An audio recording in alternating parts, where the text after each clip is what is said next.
بسم اللہ الرحمن الرحیم۔ پیارے دوستو، اسلامک واقعات کی طرف سے السلام علیکم۔ اورنگزیب عالمگیر اپنی کتاب میں لکھتا ہے کہ میرے پاس ایک بندہ آیا، وہ کہنے لگا کہ میں ایک مداری ہوں، یعنی کہ بہروپیہ ہوں، میں روپ بدل کر آؤں گا اور آپ سے انعام لوں گا۔ بادشاہ اورنگزیب کہنے لگا کہ مجھ کو تو دھوکہ نہیں دے سکتا۔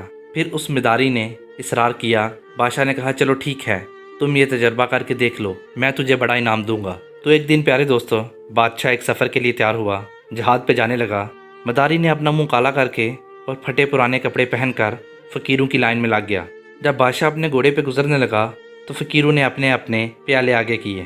بادشاہ نے سب کو 5 دینار دیے، اور جب بادشاہ مداری کے پاس پہنچا تو بادشاہ نے اسے 10 دینار دیے اور کہنے لگا کہ یہ تیرے آنے جانے کا کرایہ ہے، میں نے تجھے پہچان لیا ہے۔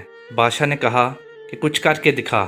تھوڑے دن بعد بادشاہ نے اعلان کیا کہ فوج میں سپاہی بھرتی کرنے ہیں، اور وہ بہروپیہ بھی داڑھی چھوٹی کر کے روپ بدل کر آ گیا۔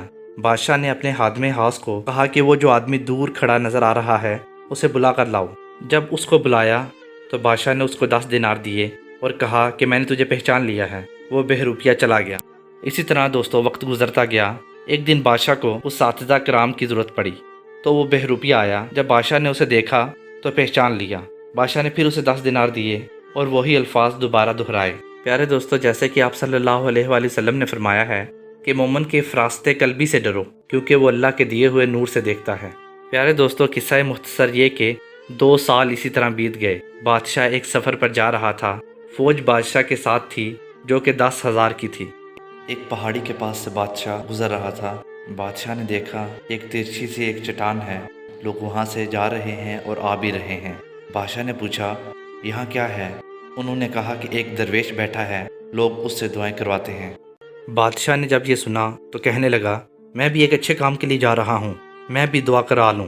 بادشاہ بڑی مشکل سے پہاڑی پہ چڑھا، کیونکہ بادشاہ کی اس وقت عمر 80 کے قریب تھی۔ تو اس نے جا کے مریدوں سے کہا کہ پیر صاحب سے ملنا ہے۔ وہ جو مرید تھے کہنے لگے یہاں سب برابر ہیں، چاہے کوئی بادشاہ ہے اور چاہے کوئی عام بندہ، آپ کو اپنی باری کا انتظار کرنا ہوگا۔ بادشاہ بھی لائن میں لگ گیا۔ لائن میں تقریباً 50 لوگ تھے۔ 50 آدمیوں کے بعد باری آئی تو بادشاہ دوزانو ہو کر درویش کے سامنے بیٹھ گیا۔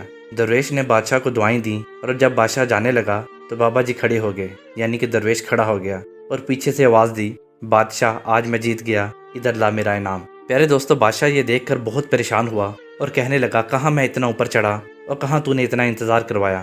بہرحال مجھے اچھا لگا، تو نے مجھے ہرا دیا، مانگ کیا مانگتا ہے۔ پیارے دوستو، پہلے زمانے میں جو سب سے قیمتی ہیرے ہوا کرتے تھے وہ بادشاہ کے اپنے تاج میں لگے ہوتے تھے۔ اس درویش نے بادشاہ سے کہا کہ مجھے یہ تاج چاہیے، تو بادشاہ نے تاج اتار کر درویش کے قدموں میں رکھ دیا اور جاتے ہوئے کہنے لگا یہ تو نے مانگا ہے، میں جہاد سے واپس آ لوں تو تو میرے پاس دربار میں آنا، میں اپنی طرف سے تجھے بہت کچھ دینا چاہتا ہوں۔